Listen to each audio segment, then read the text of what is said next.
is in this area of the world. And I think it's very obvious to those listening to this conversation that there's a competition happening in our world between huge competing powers.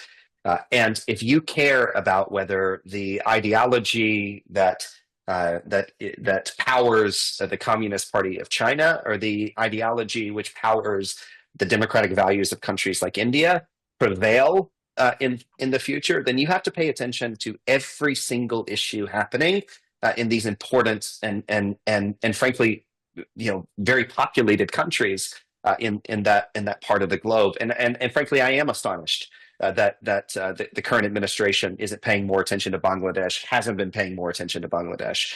But the fact of the matter is that one of the reasons why there's going to be a change of administrations in the United States in just a few weeks is because the foreign policy of this administration has not paid attention to a lot of issues. That's why there are more than 50 conflicts all around the world, more since World War II. But I can also tell you this.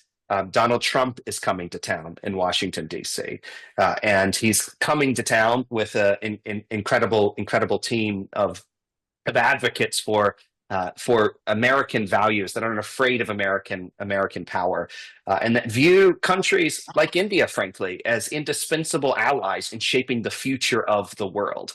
And these are also the decisions that other countries in Southeast Asia and in our entire world have to make.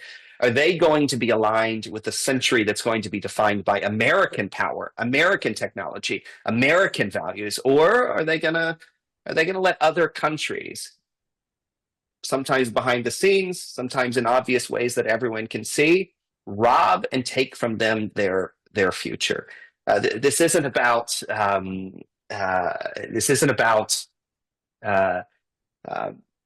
America wanting to take over the world. It's about an alliance with the United States of America that ensures that all kinds of other countries are not recolonized in certain circumstances, are colonized for the first time by insidious ideologies, which wants to take from them their freedom, take from them their opportunity, take from them their technology advances, take from them and their future generations' prosperity. And so the United States government ought to be paying attention and ought to lend a helping hand. We want Bangladesh to thrive. We want there to be an incredible economic competition between that part of India and Bangladesh, between the neighboring countries, Indonesia, and this powerhouse economy that's growing. And we want to see all of these things, all these countries thrive. And the best thing the United States can do is invest more time and energy in that part of the world.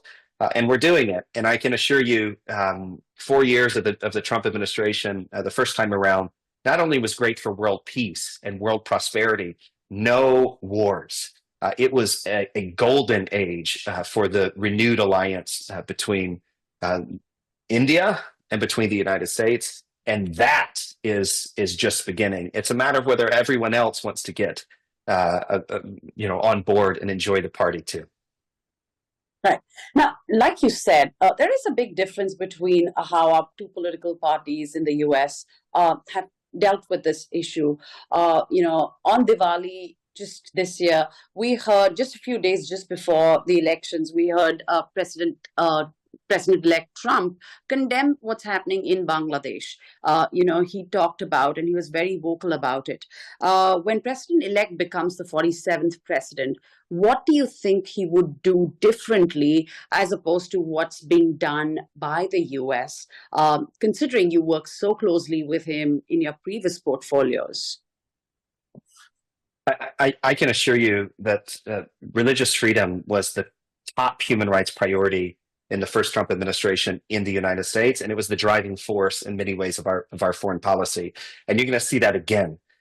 You're also going to see a alliance between the United States and India, like the world has not yet comprehended. I mean, this will be the fact. And then, by the way, our second lady, it comes from a Indian American background. This is a historic moment in terms of the relationship between our two cultures, not just our two countries. Vivek Ramaswamy, who's an indispensable advisor to former President-elect Trump when it comes to the historic re-engineering of the American government to make us far more efficient, far more effective, far more prosperous for future generations, comes from the Indian American community. And so this isn't just going to be it's not just going to be about Indian American constituents that have voted and have policy priorities.